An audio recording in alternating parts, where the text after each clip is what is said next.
사도신경으로 신앙 고백 드림으로 새벽 예배 시작합니다. 전능하사 천지를 만드신 하나님 아버지를 내가 믿사오며 그 외아들 우리 주 예수 그리스도를 믿사오니 이는 성령으로 잉태하사 동정녀 마리아에게 나시고 본디오 빌라도에게 고난을 받으사 십자가에 못 박혀 죽으시고 장사한 지 사흘 만에 죽은 자 가운데서 다시 살아나시며 하늘에 오르사 전능하신 하나님 우편에 앉아 계시다가 저리로서 산자와 죽은 자를 심판하러 오시리라. 성령을 믿사오며 거룩한 공회와 성도가 서로 교통하는 것과 죄를 사하여 주시는 것과 몸이 다시 사는 것과 영원히 사는 것을 믿사옵나이다. 아멘. 이 아침에 우리에게 주시는 하나님의 말씀은 룻기 3장 1절에서 13절 말씀까지입니다. 룻기 3장 1절에서 13절 말씀까지 말씀 찾으셨으면 한 목소리로 같이 읽습니다. 룻의 시어머니 나오미가 그에게 이르되 내 딸아 내가 너를 위하여 안식할 곳을 구하여 너를 복되게 하여야 하지 않겠느냐. 네가 함께하던 하녀들을 둔 보아스는 우리의 친족이 아니냐. 보라 그가 오늘 밤에 타작마당에서 보리를 까불리라. 그런즉 너는 목욕하고 기름을 바르고 의복을 입고 타작마당에 내려가서 그 사람이 먹고 마시기를 다하기까지는 그에게 보이지 말고 그가 누울 때에 너는 그가 눕는 곳을 알았다가 들어가서 그의 발치 이불을 들고 거기 누우라. 그가 네 할 일을 네게 알게 하리라 하니 룻이 시어머니에게 이르되 어머니의 말씀대로 내가 다 행하리이다 하니라. 그가 타작마당으로 내려가서 시어머니의 명령대로 다 하니라. 보아스가 먹고 마시고 마음이 즐거워 가서 곡식단 더미의 끝에 눕는지라. 룻이 가만히 가서 그의 발치 이불을 들고 거기 누웠더라.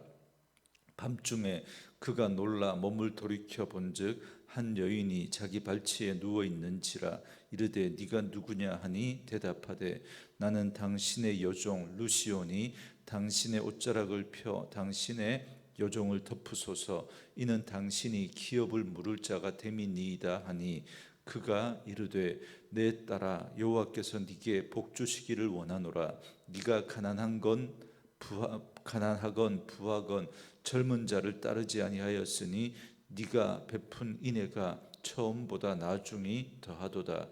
그리고 이제 내 딸아 두려워하지 말라. 내가 네 말대로 네게 다 행하리라. 네가 현숙한 여인인 줄을 나의 성읍 백성이 다 아느니라.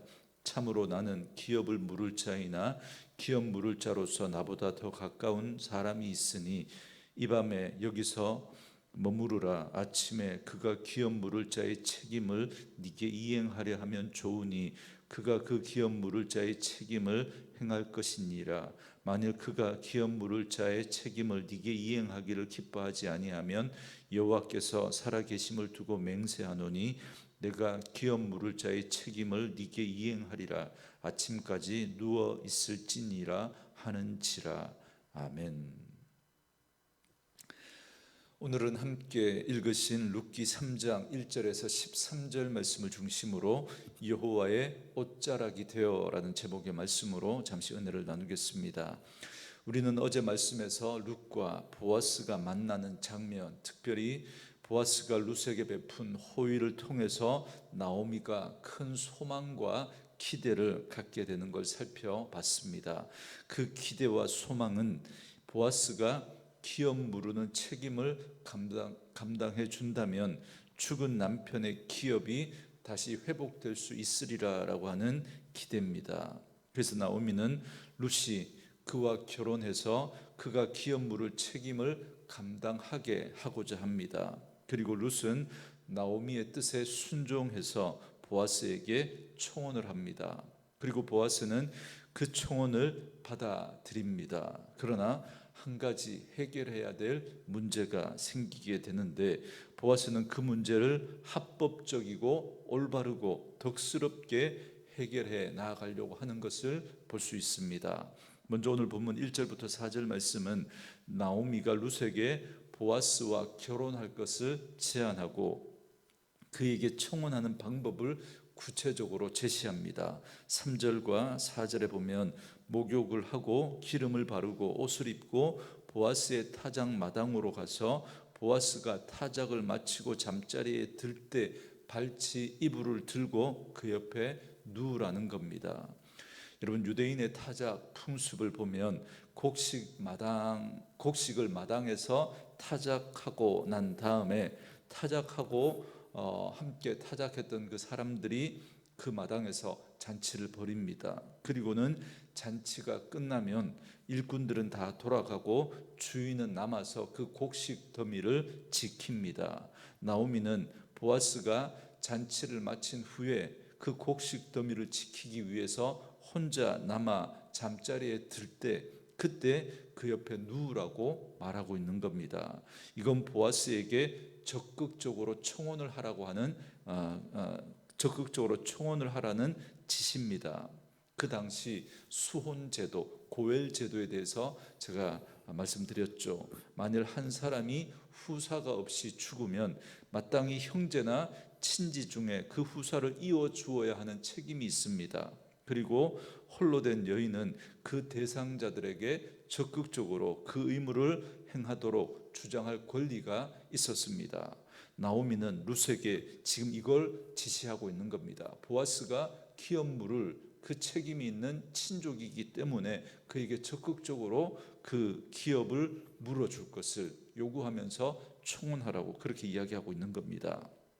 하지만 지금 이 나오미의 이 지시는 당시 관습으로 미루어 볼 때 충분히 이해가 가는 면이 없지는 않지만, 그러나 엄밀한 의미에서 보면 이 방법이 잘못되었다라고 할 수 있습니다. 왜냐하면 기업 물을 책임을 가진 자들의 그 순서가 있기 때문에 그렇습니다. 여기에 대해서 4장에 보면 보아스가 더 가까운 친족과의 문제를 성읍 장로들이 참관하는 가운데 해결하려고 했던 그 모습을 보면 더 분명하게 나타납니다. 그러나 지금 나오미는 당장의 급한 마음에 보아스가 룻에게 좋은 마음을 갖고 있다는 걸 눈치채고는 이게 좋은 기회라고 여겼던 겁니다. 그리고 또 여기에 하나님의 인도하심이 있다고 그렇게 생각을 하고 룻과 보아스의 결혼을 지금 밀어붙이고 있는 겁니다. 사실은 정당한 절차와 그 방법을 무시하고 있는 겁니다. 왜냐하면 자칫 보아스보다 먼저 기업 물을 책임을 가진 더 가까운 친족이 있는데 그가 그 의무를 행하겠다고 하면 문제가 자칫하면 커질 수도 있기 때문에 그렇습니다. 그래서 늘 우리가 기억해야 될 것은 목적도 선해야 하고 그리고 그 과정, 그 방법도 선해야 한다라는 것입니다. 목적이 선하다고 해서 수단과 방법을 가리지 않는 건 결코 정당화될 수 없습니다. 특히나 신앙생활을 하면서 우리 예수 믿는 우리들은 더더욱 그렇습니다. 그런데 룻은 나오미의 지시를 그대로 따릅니다. 8절에 보면 한밤중에 보아스는 자기 발치에 누운 룻을 보게 됩니다. 누구냐고 물으니까 자신의 이름을 밝히면서 당신의 옷자락으로 여종을 덮으소서 그렇게 말합니다. 여기서 옷자락을 덮어달라고 하는 이 말은 결혼을 청하는 이 상징적인 표현입니다. 다시 말하면 자신의 인생을 맡기겠으니 보호해 달라라고 하는 요청입니다. 그리고 그렇게 요구할 수 있는 근거로 9절 끝부분에 보면 보아스 당신이 우리 기업 물을 자이기 때문입니다 라고 그렇게 말합니다. 그러니까 룻은 자신의 시아버지와 그리고 그 남편의 잃어버린 소유를 되찾아주고 또한 그 집안의 후사를 이어줄 의무가 있는 기업 물을 자입니다 라는 걸 보아스에게 말하고 있는 겁니다. 이런 룻의 요청에 보아스는 지혜롭게 대답합니다. 먼저 룻에게 위로와 칭찬을 합니다. 10절 말씀에 그가 이르되 내 딸아 여호와께서 네게 복 주시기를 원하노라. 네가 가난하건 부하건 젊은 자를 따르지 아니하였으니 네가 베푼 인애가 처음보다 나중이 더하도다 이렇게 말합니다. 이건 룻의 시아버지와 남편의 기업을 잇기 위한 노력을 칭찬하고 있는 말입니다. 그래서 남편이 살아있을 때에도 남편을 사랑했지만 남편이 죽은 다음에도 남편에게 인애를 베푼다 그렇게 말합니다. 여러분 여기서 인애라고 하는 이 단어가 하나님의 사랑과 자비를 나타내는 헤세드라는 단어입니다. 룻이 자기 백성들에게 돌아가지 않고 시어머니 나오미를 따라 이 베들레헴에 온 건 인애입니다. 그리고 지금 젊은 남자와 결혼하려고 하지 않고 나이든 보아스와 결혼하려고 하는 것도 이건 더 큰 인애라는 겁니다. 왜냐하면 얼마든지 룻이 자기 감정이나 자기 이익을 쫓아서 그렇게 이 베들레헴까지 오지 않을 수 있었습니다. 얼마든지 친정으로 돌아가서 얼마든지 새로운 인생을 살아갈 수 있었지만 그렇게 하지 않고 자신의 시댁의 그 기업을 회복하고자 애쓰는 것이 헤세드, 하나님의 그 자비를 실천하는 일이다라고 말하고 있는 겁니다. 그래서 그녀의 이 현숙한 모습을 칭찬합니다. 그래서 11절 말씀에 그리고 이제 내 딸아 두려워하지 말라. 내가 네 말대로 네게 다 행하리라. 네가 현숙한 여자인 줄을 나의 성읍 백성이 다 아느니라 그럽니다. 이방 여인이었지만 이 룻이 그렇게 함부로 그렇게 행하지 않았던 거예요. 그걸 사람들이 다 알고 있었던 겁니다. 그리고 그녀가 이렇게 하고 있는 이 행동이 자칫하면 우리가 오해할 수 있는데 그게 아니라는 거죠. 현숙한 여인으로, 이것은 시댁의 그 시아버지와 남편의 그 후사를, 그 기업을 이으려고 하는 그런 하나님의 헤세드를 실천하려고 하는 현숙한 여인의 모습이었음을 칭찬합니다. 그런 현숙함을 칭찬할 뿐만 아니라 그녀의 요청을 보아스는 받아들입니다. 그렇지만 보아스는 이 일을 합법적으로 그렇게 해결하려고 합니다. 12절과 13절 말씀을 보시면 자신도 기업 물을 의무와 권리를 가지고 있기는 하지만 그러나 더 가까운 친족이 있으니 그 친족에게 기업 물을 책임을 이행할 것인지에 대한 여부를 확인해보고 만일 그가 이행하면 좋겠지만 그렇게 하지 않는다면 자신이 그 책임을 이행하겠다라고 약속합니다. 앞서 말씀드린 것처럼 기업 물으는 법이 있어서 그 책임을 이행할 자는 가장 가까운 친족부터입니다. 그래서 그 친족이 기업 물을 책임과 의무가 있기는 하지만 그러나 이건 어디까지나 자원할 때 가능한 겁니다. 강제할 수 있는 규정은 아니라는 거죠. 그러니까 그가 거부할 수도 있습니다. 그렇게 가까운 친족이 거부를 하고 나면 그 다음에 더 가까운 그 친족에게 그 순서가 돌아오는 거죠. 그래서 보아스는 급한 감정을 따라서 일을 처리하지 않고 차분하게 그 과정을 공명정대하게 처리하려고 하고 있는 것입니다. 아마 룻에게 호감을 가지고 있었던 보아스의 입장에서 굳이 이런 걸 끄집어내고 따지지 않아도 될 수 있습니다. 그냥 모른 척 말하지 않고 얼마든지 덮어놓고 별 문제 없이 넘어갈 수 있습니다. 자신의 감정을 따라 그렇게 얼마든지 행할 수 있었습니다. 그러나 그렇게 하지 않습니다. 보아스는 이 사실을 밝히고 공명정대하게 정당한 절차를 밟겠다라고 말하고 있습니다. 그래서 이야기는 또다시 긴장 상태로 넘어갑니다. 혹시 다른 사람이 이 보아스보다 더 가까운 친족이 룻을 이렇게 기업을 룻에게 받아들이면서 기업을 물으겠다고 그렇게 나서면 어떻게 되나 이렇게 하는 그런 또 걱정이 여러분 생기지 않습니까? 하지만 이 모든 일을 주관하시는 하나님이 계시기 때문에 이 두 사람을 우연이 아닌 필연으로 인도하고 계신 하나님이 계시기 때문에 우리는 하나님이 이 둘을 통해서 그 뜻을 이루어 가실 것을 기대할 수 있습니다. 오늘 우리는 이 보아스의 모습을 통해서 참된 믿음의 모습은 어떠한 것인지 우리는 다시 한번 깨닫게 됩니다. 우리가 하나님을 믿고 신뢰한다라고 하는 건 그 결과까지 하나님께 맡기는 것입니다. 그러면 우리는 아무것도 안 하고 가만히 있으면 되겠습니까? 그렇지 않습니다. 오늘 보아스처럼 정당하고 올바른 방법으로 그 모든 일을 행하는 것입니다. 그러니까 그 과정까지도 정당하고 옳은 방법으로 행해야 한다라는 것입니다. 그것이 온전히 하나님을 신뢰하는 것입니다. 아무리 좋은 결과일지라도 내가 원하는 그 결과를 얻어내기 위해서 과정을 꾸미고 과정의 그 편법을 행하고 불의를 일삼는 것, 그건 하나님을 온전히 신뢰하는 것이 아닙니다. 앞서 살펴봤던 것처럼 보아스는 룻에게 상당한 호감을 갖고 있었습니다. 뿐만 아니라 그는 기업 물을 자라고 하는 그런 대의 명분도 충분히 가지고 있습니다.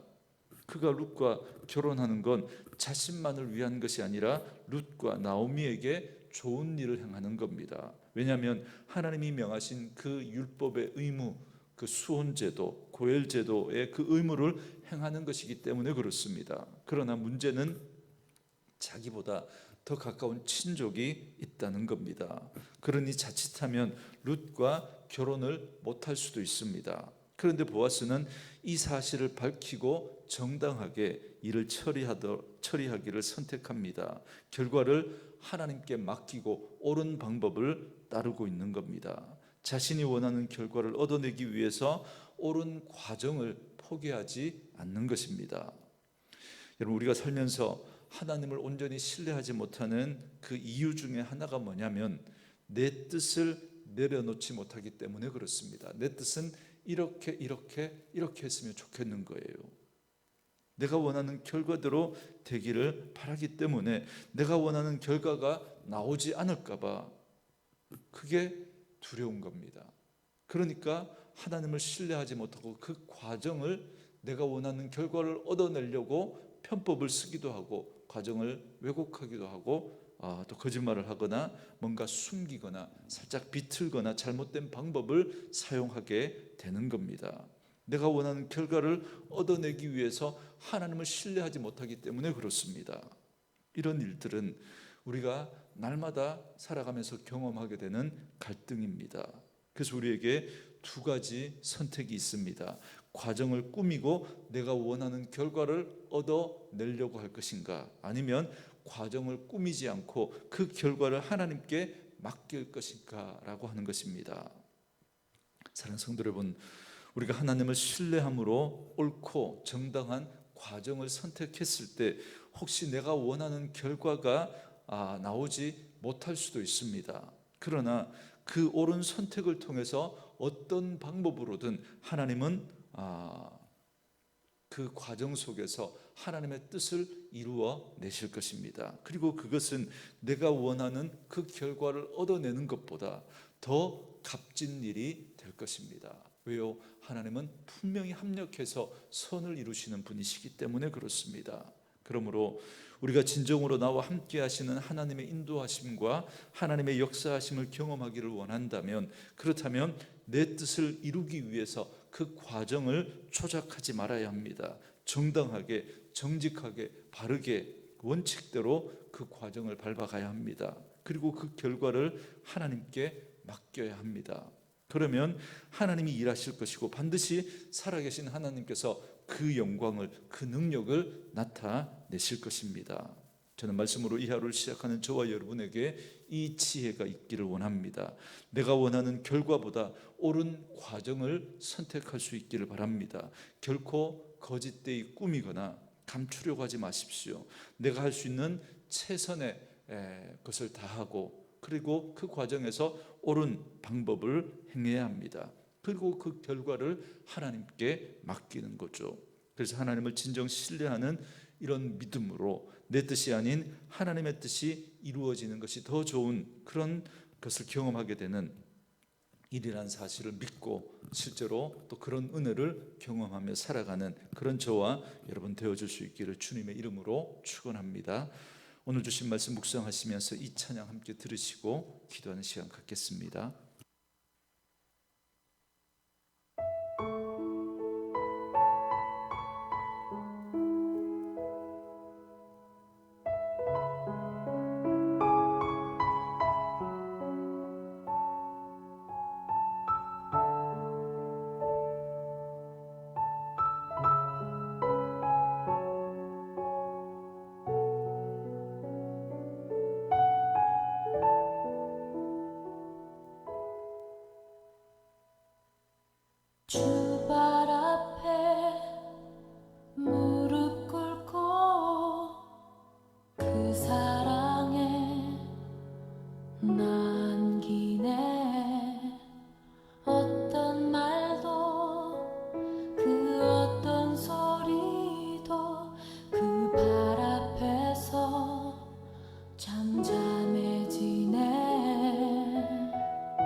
그 바